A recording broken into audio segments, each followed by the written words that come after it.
Hi, my name is Nick Shell, and this is my wife, Jill. We wanted to make this video because we found out about 24 hours ago about Jarrid Wilson.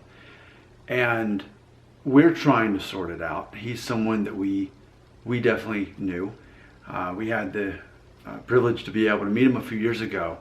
We live in the Nashville, Tennessee area, and he and his wife lived here. We actually met them at Whole Foods, of all places. Yeah. We were trying to, it was one random Saturday morning at the Franklin Whole Foods. And if I'm not mistaken, this is how he and I started talking. Pretty sure I was wearing this hat because I just rolled out of bed, threw on a hat. And I think we had got some breakfast and were eating out there. And they were to the table next to us. And I think Jarrid said, "Hey man, nice hat." And from there, we started talking and realizing that their son at the time was around our son's age. And so we started talking and hanging out.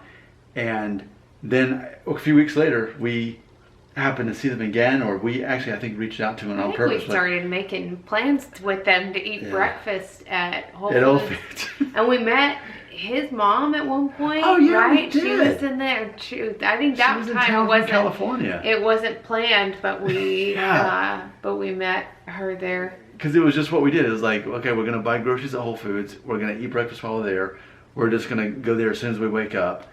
And that's what he and his wife were doing. Julie, that's what they were doing as well.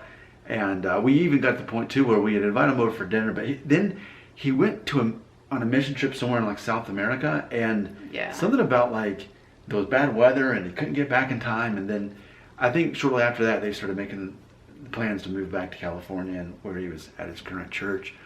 But it's just a strange thing because, like, even in our cell phones, like, I've got his name and his number in my cell phone. And I think even though we didn't know him closely, as a lot of people who I'm sure are watching this video and looking to see what people are saying in articles and videos, just because there's that collective experience when this affects all of us to some degree, and we're trying to make sense of it and sort it out. And so I thought, I want to see what other people, stories that they want to share. But for me specifically, I remember a lot of the conversations he and I had were about blogging, because he obviously had a very popular blog, and I told him at the time I was writing for Parents Magazine on their website, and so we were sharing stories and talking about. I remember he had said that he actually got some kind of like canoe sponsorship, and that he wanted the kind of car I had, the Honda Element, because he could take the canoe there. So we were always talking about blogging stuff and that sort of thing. But it was funny because I remember after we met Jarrid and his wife Julie the first time, as we were driving back home, we're like, we just met some cool people. That kind of makes us cool now.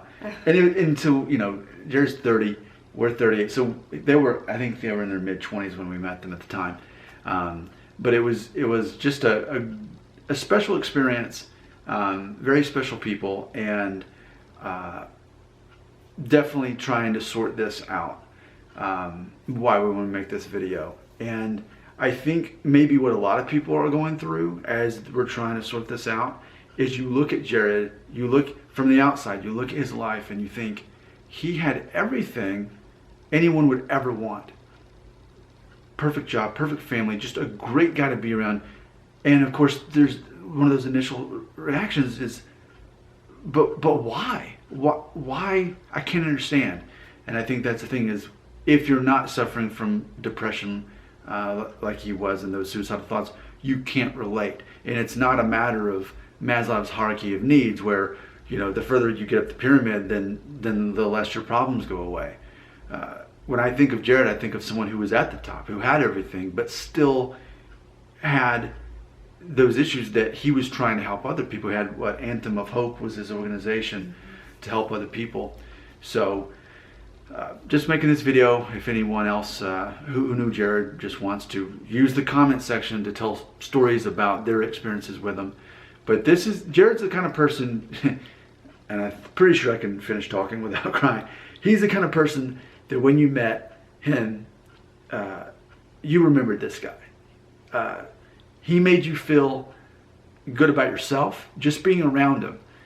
So full of life and so encouraging, and the kind of person you just always wanted to be around. So, any thoughts you wanted to share?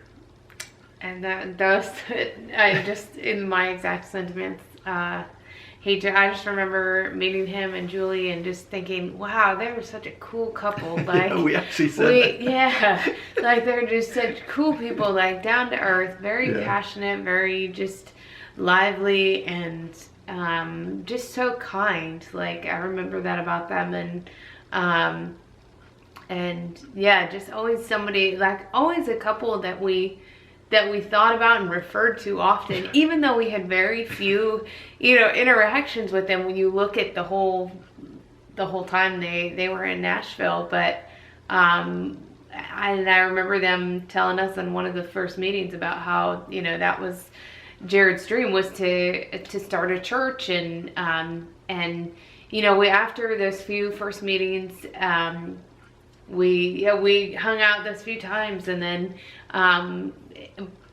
it wasn't long before I saw him on TLC. Oh, right. Yeah, on Out Doddard, and there he was. He was pastoring a church in Nashville, and so we were just like, wow, that like he really did what he set out to do, and then. Yeah, just to think of, I just remember too, like we'd kind of follow them on Facebook and just see his quotes. Like, just, you could tell, like he just had a lot of vision and inspiration, and had these inspiring quotes. And yeah, I hate the thought of him not being here, and the fact that he's 30. That's not right. So yeah, he's the kind of person who anything he wanted to do, he could do it. It would happen. Some people like have all these dreams. Oh, I want to do this and this, but whatever he wanted to do, he just did. I remember he was trying to get me, I think, to write a book because of all my writings and the blogs I've been doing for all these years. And he said, "Oh yeah, it's easy." And he like told me the process, and he's hired. He had written several books. I remember at the time, the one he had just written was called Jesus Swagger, and he was, if I'm not mistaken, he was actually kind of showing us drafts of things, of how the cover would look and all that thing. Asking my opinion on, what do you think about this cover versus this cover, and that sort of thing. And then he's like, yeah, okay, you should totally write a book. You've got all this stuff, and trying to make it seem easy. But I was thinking, for you, Jarrid, it's easy. For me, it's not. But you have the ability to touch things and they turn to gold, and that's how I think of him, a guy that could do anything. So, all right, now it's your turn. Any memories or stories about Jarrid Wilson, how he affected your life and your interactions with him? Why don't we just start a collection right here in the comments section? And for anyone who's going through this process like us, trying to just deal with us from our perspective, who happens to be watching this on YouTube, this would just be a good collection to start, and I think it could be good therapy for all of us as we're all dealing with this. Thanks for watching our video. Thanks for any comments you'll leave right here.